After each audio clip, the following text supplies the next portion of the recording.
Recording by Paul Adams. The Art of Public Speaking by Dale Carnegie and Joseph Berg Esenwein. Section 35, Appendix D, Speeches for Study and Practice. Newell Dwight Hillis, Brave Little Belgium. Delivered in Plymouth Church, Brooklyn, New York, October 18, 1914. Used by permission. Long ago, Plato made a distinction between the occasions of war and the causes of war. The occasions of war lie upon the surface and are known and read of all men, while the causes of war are embedded in racial antagonisms, in political and economic controversies. Narrative historians portray the occasions of war, philosophic historians the secret and hidden causes. Thus the spark of fire that falls is the occasion of an explosion, but the cause of the havoc is the relation between charcoal, niter, and saltpeter. The occasion of the Civil War was the firing upon Fort Sumter. The cause was the collision between the ideals of the Union, presented by Daniel Webster, and the secession taught by Calhoun. The occasion of the American Revolution was the stamp tax. The cause was the conviction, on the part of our forefathers, that men who had freedom in worship carried also the capacity for self-government. The occasion of the French Revolution was the purchase of a diamond necklace for Queen Marie Antoinette at a time when the treasury was exhausted. The cause of the Revolution was feudalism. Not otherwise, the occasion of the great conflict that is now shaking our earth was the assassination of an Austrian boy and girl, but the cause is embedded in racial antagonisms and economic competition. As for Russia, the cause of the war was her desire to obtain the Bosphorus and an open seaport, which is the prize offered for her attack upon Germany. As for Austria, the cause of the war is her fear of the growing power of the Balkan states and the progressive slicing away of her territory. As for France, the cause of the war is the instinct of self-preservation that resists an invading host. As for Germany, the cause is her deep-seated conviction that every country has a moral right to the mouth of its greatest river. Unable to compete with England by roundabout sea routes and a Kiel canal, she wants to use the route that nature digged for her through the mouth of the Rhine. As for England, the motherland is fighting to recover her sense of security. During the Napoleonic Wars, the second William Pitt explained the quadrupling of the taxes, the increase of the navy, and the sending of an English army against France by the statement that justification of this proposed war is the preservation of England's sense of security. 10 years ago, England lost her sense of security. Today she is not seeking to preserve, but to recover the lost sense of security. She proposes to do this by destroying Germany's ironclads, demobilizing her army, wiping out her forts, and the partition of her provinces. The occasions of the war vary with the color of the paper, white and gray and blue. But the causes of this war are embedded in racial antagonisms and economic and political differences. Why Little Belgium has the center of the stage. Tonight, our study concerns Little Belgium, her people, and their part in this conflict. Be the reasons what they may, this little land stands in the center of the stage and holds the limelight. Once more David, armed with a sling, has gone up against 10 Goliaths. It is an amazing spectacle, this, one of the smallest of the states battling with the largest of the giants. Belgium has a standing army of 42,000 men, and Germany, with 3 reserves, perhaps 7 million or 8 million. Without waiting for any assistance, this little Belgian band went up against 2 million. It is as if a honey bee had decided to attack an eagle come to loot its honeycomb. It is as if an antelope had turned against a lion. Belgium has but 11,000 square miles of land, less than the states of Massachusetts, Rhode Island, and Connecticut. Her population is 7,500,000, less than the single state of New York. You could put 22 Belgiums in our single state of Texas. Much of her soil is thin. Her handicaps are heavy. But the industry of her people has turned the whole land into one vast flower and vegetable garden. The soil of Minnesota and the Dakotas is new soil, and yet our farmers there average but 15 bushels of wheat to the acre. Belgium's soil has been used for centuries, but it averages 37 bushels of wheat to the acre. If we grow 24 bushels of barley on an acre of ground, Belgium grows 50. She produces 300 bushels of potatoes, where the main farmer harvests 90 bushels. Belgium's average population per square mile has risen to 645 people. If Americans practiced intensive farming, if the population of Texas were as dense as it is in Belgium, 100 million of the United States, Canada, and Central America could all move to Texas. While if our entire country was as densely populated as Belgium's, everybody in the world could live comfortably within the limits of our country. The life of the people. And yet little Belgium has no gold or silver mines, and all the treasures of copper and zinc and lead and anthracite and oil have been denied her. The gold is in the heart of her people. No other land holds a race more prudent, industrious, and thrifty. It is a land where everybody works. In the winter, when the sun does not shine until 7:30, the Belgian cottages have lights in their windows at 5, and the people are ready for an 11-hour day. As a rule, all children work after 12 years of age. The exquisite pointed lace that has made Belgium famous is wrought by women who fulfill the tasks of the household fulfilled by American women, and then begins their task upon the exquisite lace that have sent their name and fame throughout the world. Their wages are low, their work hard, but their life is so peaceful and prosperous that few Belgians ever emigrate to foreign countries. Of late they have made their education compulsory, their schools free. It is doubtful whether any other country has made a greater success of their system of transportation.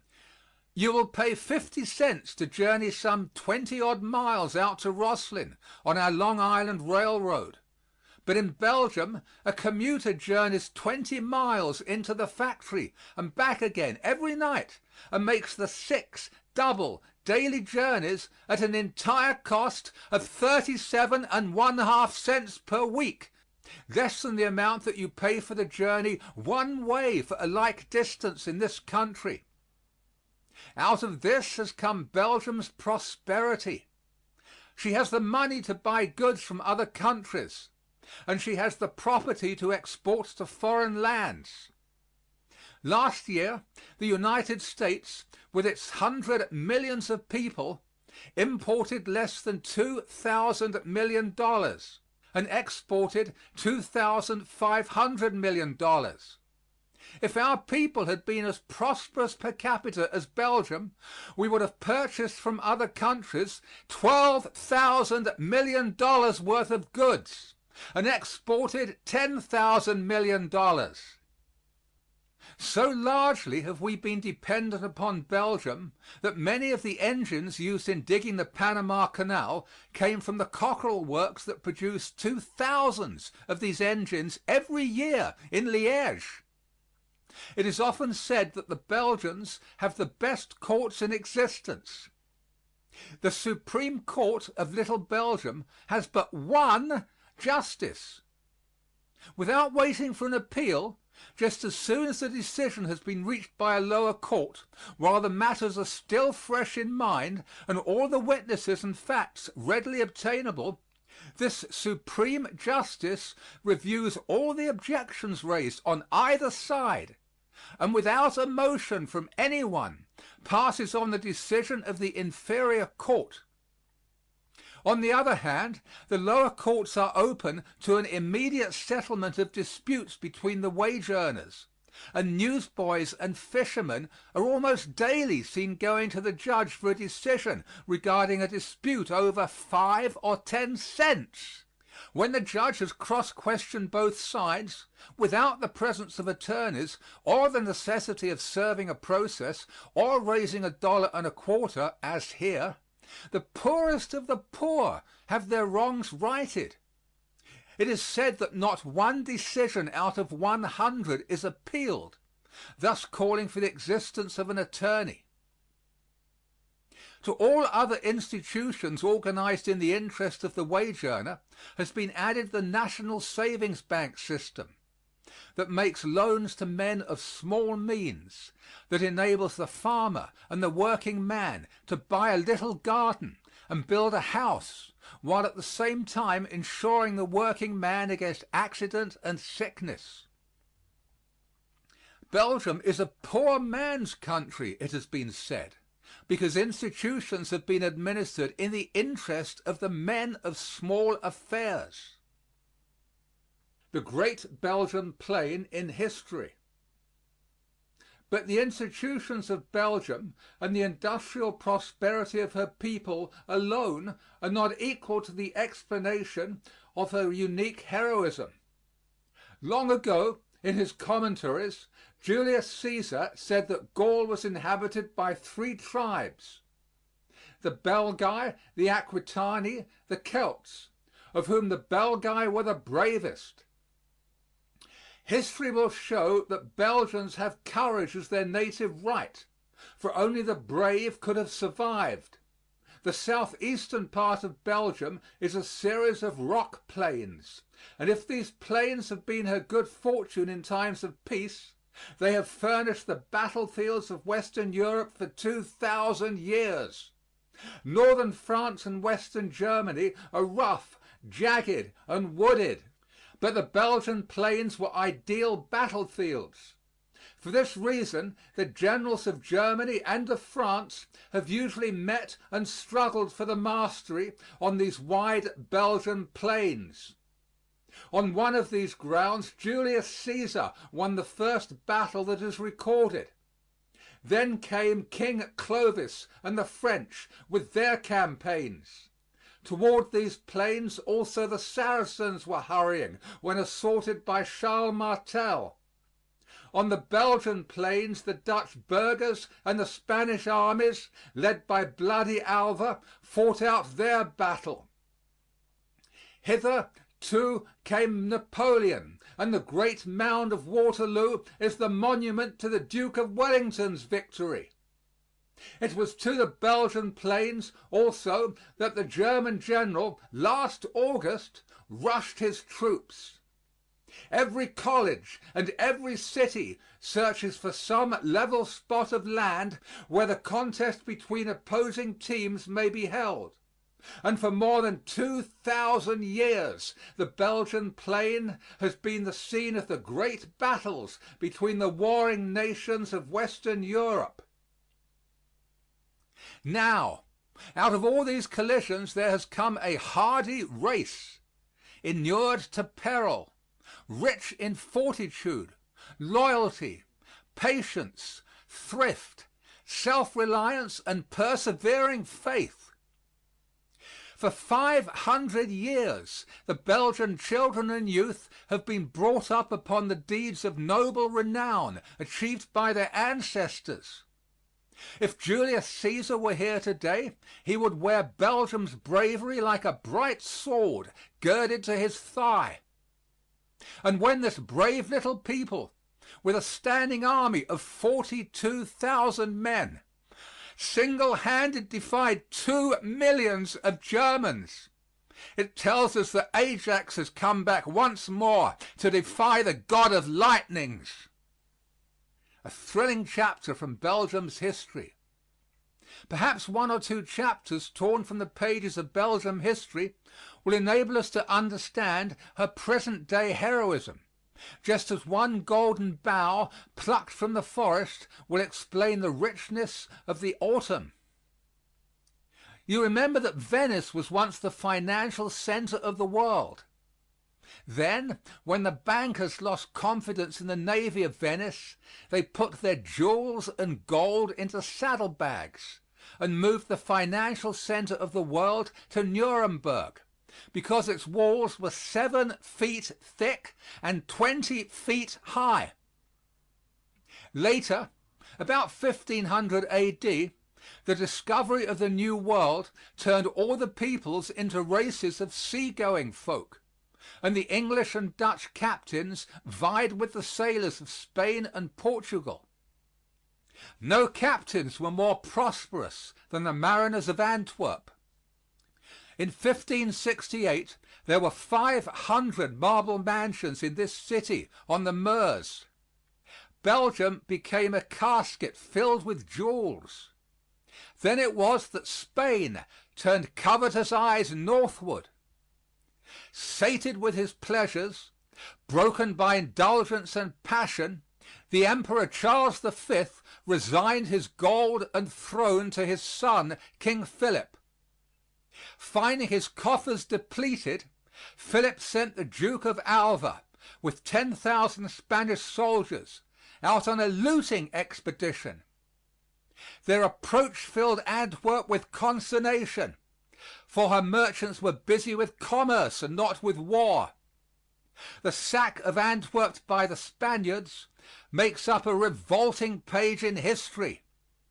Within 3 days, 8,000 men, women, and children were massacred, and the Spanish soldiers, drunk with wine and blood, hacked, drowned, and burned like fiends that they were. The Belgian historian tells us that 500 marble residences were reduced to blackened ruins. One incident will make the event stand out. When the Spaniards approached the city, a wealthy burgher hastened the day of his son's marriage. During the ceremony, the soldiers broke down the gate of the city and crossed the threshold of the rich man's house. When they had stripped the guests of their purses and gems, unsatisfied, they killed the bridegroom, slew the men, and carried the bride out into the night.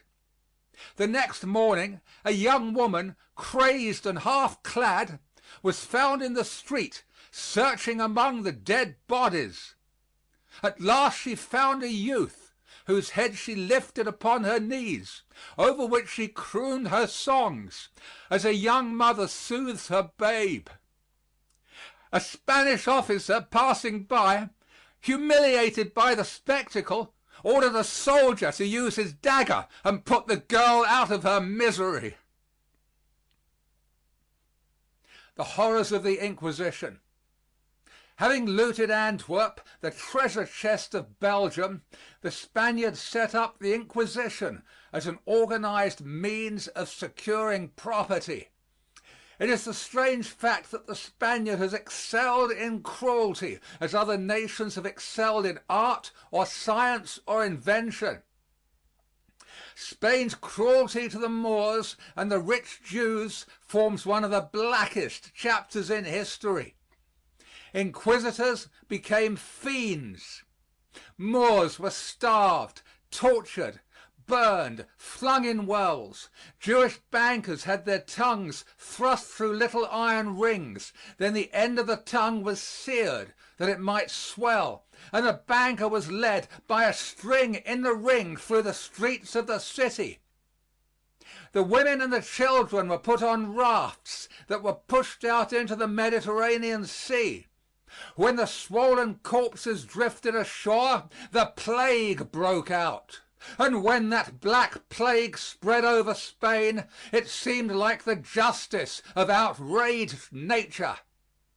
The expulsion of the Moors was one of the deadliest blows ever struck at science, commerce, art, and literature.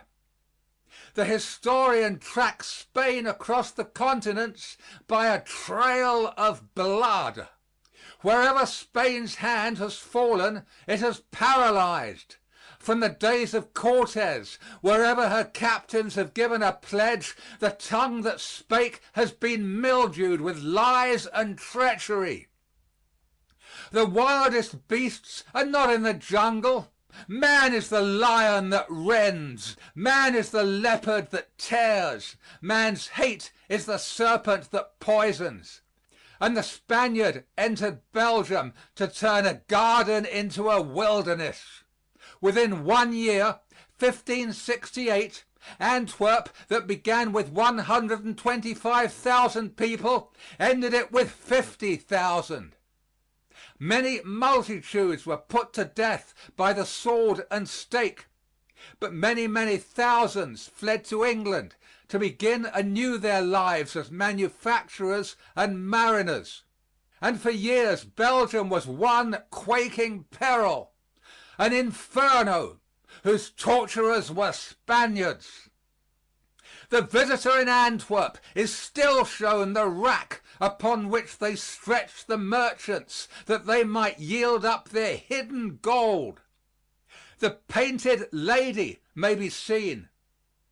Opening her arms, she embraces the victim. The Spaniard, with his spear, forced the merchant into the deadly embrace. As the iron arms concealed in velvet folded together, one spike passed through each eye, another through the mouth, another through the heart. The painted lady's lips were poisoned, so that a kiss was fatal. The dungeon whose sides were forced together by screws, so that each day the victim saw his cell growing less and less, and knew that soon he would be crushed to death, was another instrument of torture. Literally thousands of innocent men and women were burned alive in the marketplace.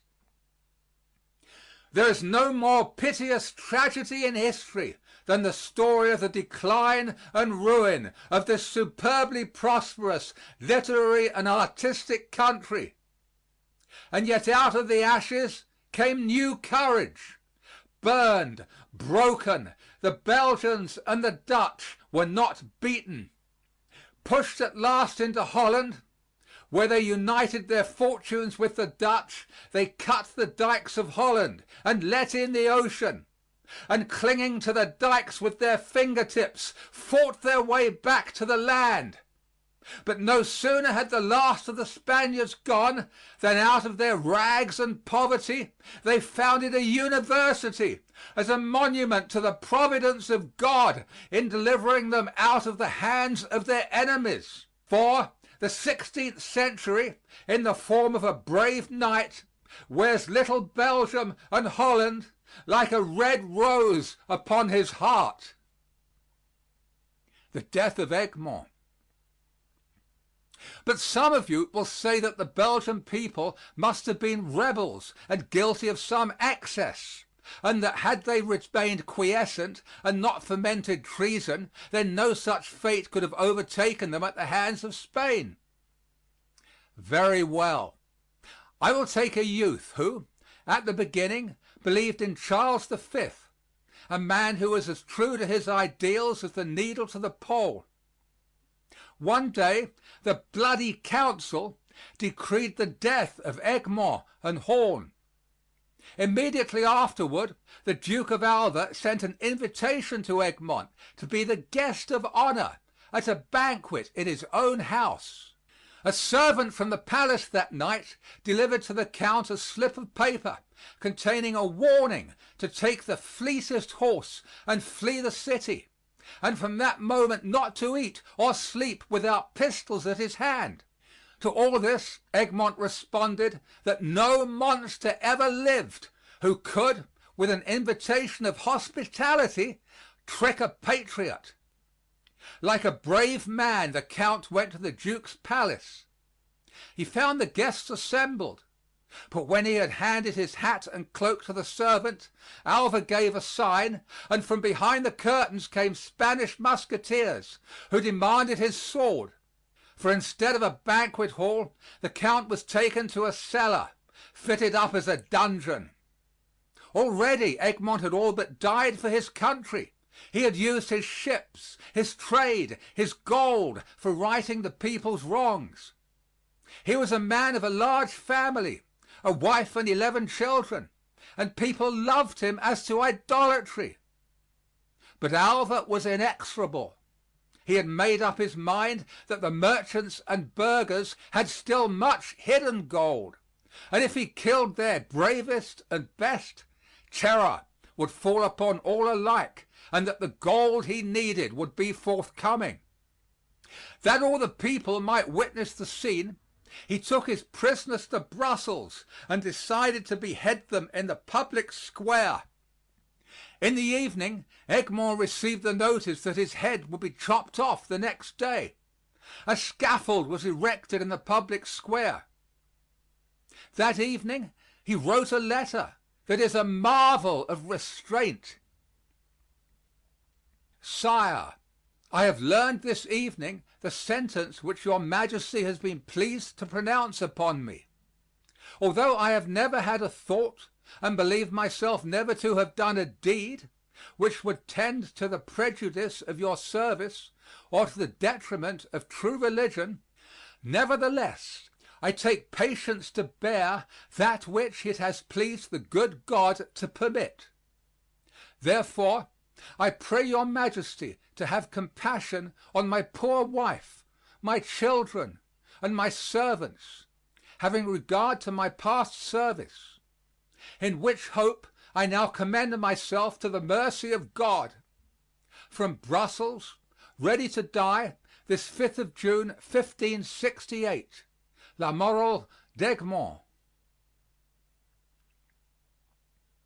Thus died a man who did as much probably for Holland as John Eliot for England, or Lafayette for France, or Samuel Adams for this young republic. The woe of Belgium. And now, out of all this glorious past comes the woe of Belgium. Desolation has come like the whirlwind, and destruction like a tornado. But 90 days ago, and Belgium was a hive of industry, and in the fields were heard the harvest songs. Suddenly, Germany struck Belgium. The whole world has but one voice. Belgium has innocent hands. She was led like a lamb to the slaughter. When the lover of Germany is asked to explain Germany's breaking of her solemn treaty upon the neutrality of Belgium, the German stands dumb and speechless. Merchants honor their written obligations. True citizens consider their word as good as their bond. Germany gave treaty, and in the presence of God and the civilized world entered into a solemn covenant with Belgium. To the end of time, the German must expect this taunt, as worthless as a German treaty. Scarcely less black, the 2 or 3 known examples of cruelty wrought upon non-resisting Belgians. In Brooklyn lives a Belgian woman. She planned to return home in late July to visit a father who had suffered paralysis, an aged mother, and a sister who nursed both. When the Germans decided to burn that village in eastern Belgium, they did not wish to burn alive this old and helpless man, so they bayoneted to death the old man and woman and the daughter that nursed them. Let us judge not that we be not judged. This is the one example of atrocity that you and I might be able personally to prove. But every loyal German in the country can make answer, these soldiers were drunk with wine and blood. Such an atrocity misrepresents Germany and her soldiers. The breaking of Germany's treaty with Belgium represents the dishonesty of a military ring, and not the perfidy of 68 million of people. We ask that judgment be postponed until all the facts are in. But, meanwhile, the man who loves his fellows at midnight in his dreams walks across the fields of broken Belgium. All through the night air there comes the sob of Rachel, weeping for her children because they are not. In moods of bitterness, of doubt and despair, the heart cries out, "How could a just God permit such cruelty upon innocent Belgium?" No man knows. Clouds and darkness are round about God's throne. The spirit of evil caused this war, but the Spirit of God may bring good out of it, just as the summer can repair the ravages of winter.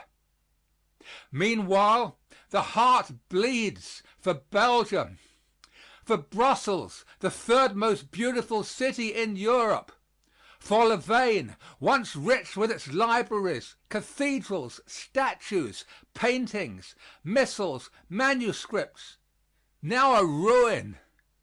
Alas for the ruined harvests and the smoking villages! Alas for the cathedral that is a heap and the library that is a ruin!